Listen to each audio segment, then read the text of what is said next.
हाँ तो मेरे हीरो कैसे हैं आप लोग। उम्मीद है कि आप लोग अच्छे होंगे, स्वस्थ होंगे, मस्त होंगे। आज हम इस वीडियो में त्रिकोणमिति को पूरा जीरो लेवल से यहाँ पर शुरू करने वाले हैं। लेक्चर फर्स्ट है ये, लेक्चर 2 इसके आगे अपलोड करेंगे। इसमें उन प्रश्नों को लेकर आए हैं जो शॉर्ट क्वेश्चन में 2 मार्क्स में 100% पूछा जाता है इस टाइप का त्रिकोणमिति से। वैसे तो बोलें तो त्रिकोणमिति से अभी के समय में 40 से 50 मार्क्स के बीच में बिहार बोर्ड में पूछा जाता है। सबसे यदि कोई चैप्टर से पूछा जाता है परीक्षा में तो त्रिकोणमिति से ही पूछा जाता है। इसको छोड़ करके कोई भी विद्यार्थी मैथ को कंप्लीट नहीं कर सकता है। तो आइए हम लोग आज इस वीडियो में त्रिकोणमिति का सवाल लेके आए हैं। यदि sin a बराबर 3/4 तो cos a और tan a का मान निकालें। हम लोग को त्रिकोणमिति में कुछ बेसिक फार्मूला है जो याद होना चाहिए। अगले वीडियो में हम सारा फार्मूला बता देंगे और तब हम लोग आगे सवाल बताएंगे तो 100% यहाँ पर समझ में आएगा। sin a बराबर 3/4 दिया हुआ है और निकालना है हम लोग को cos a और tan a। तो घबराने की कोई ज़रूरत नहीं है, जो दिया हुआ है उसको हम लोग ले करके चलते हैं हर एक क्वेश्चन में। यहाँ sin a बराबर दिया हुआ है 3/4। इतना तो हम लोग पहले से जानते ही है। sin थीटा बराबर होता है लंब बटा कर्ण। लंब को P से डिनोट करते हैं, बटा में कर्ण को H से डिनोट करते हैं।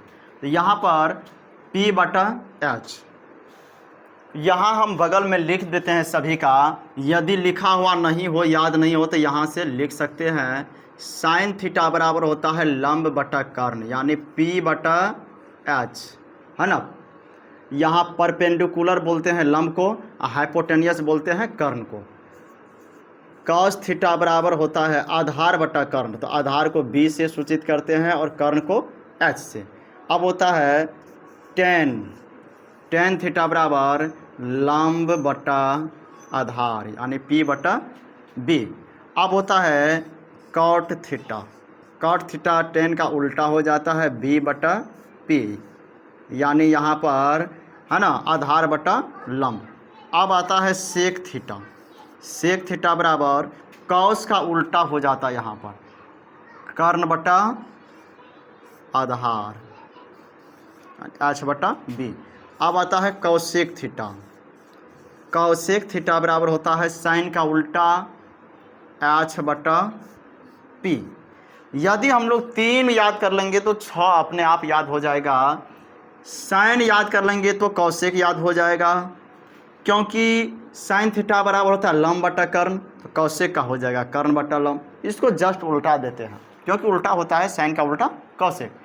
cos थीटा का याद कर लेंगे आधार बटा कर्ण, तो उसी का हो जाएगा यहाँ सेक में कर्ण बटा आधार। कर्ण जाएगा ऊपर, आधार आएगा नीचे, क्योंकि cos का उल्टा सेक होता है। अब यहाँ tan यदि याद कर लेंगे लंब बटा आधार, तो cot का अपने आप याद हो जाएगा आधार बटा लंब, क्योंकि tan का उल्टा cot होता है। तो ये दिमाग लगा करके हम लोग इसको याद रख सकते हैं आराम से, कभी नहीं भूलेगा इस तरीक़ा से यदि याद रखेंगे तो चलिए हम लोग यहाँ पर आते हैं। sin a बराबर लंब बटा कर्ण यहाँ दिया हुआ है ना। निकालना है हम लोग को cos a और tan a। तो cos a में होता क्या है आधार बटा कर्ण होता है, और इसमें tan में लंब बटा आधार होता है, यानी दोनों में आधार होता है। और यहाँ आधार हम लोग को मालूम नहीं है, लंब मालूम है 3 है, कर्ण मालूम है 4 है, तो हम लोग को आधार निकालना पड़ेगा तब इसमें रखेंगे। तो पाइथागोरस प्रमेय से यहाँ से हम लोग क्या निकाल लेंगे, सबसे पहले आधार निकालेंगे, है ना। यहाँ लंब दिया हुआ है, कर्ण दिया हुआ है, आधार निकालेंगे। तो आधार बराबर हम लोग सूत्र लगाते हैं।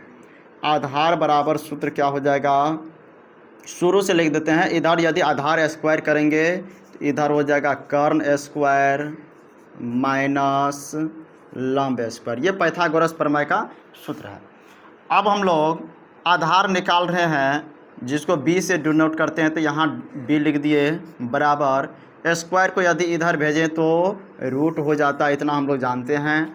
कर्ण कितना दिया हुआ है 4, तो 4 का स्क्वायर माइनस लंब कितना दिया हुआ है 3, तो 3 का स्क्वायर बराबर 4 का स्क्वायर 16 माइनस 3 का स्क्वायर 9, कितना हो जाएगा 16 में से 9 गया तो 9 दूना 7, √7 हो गया।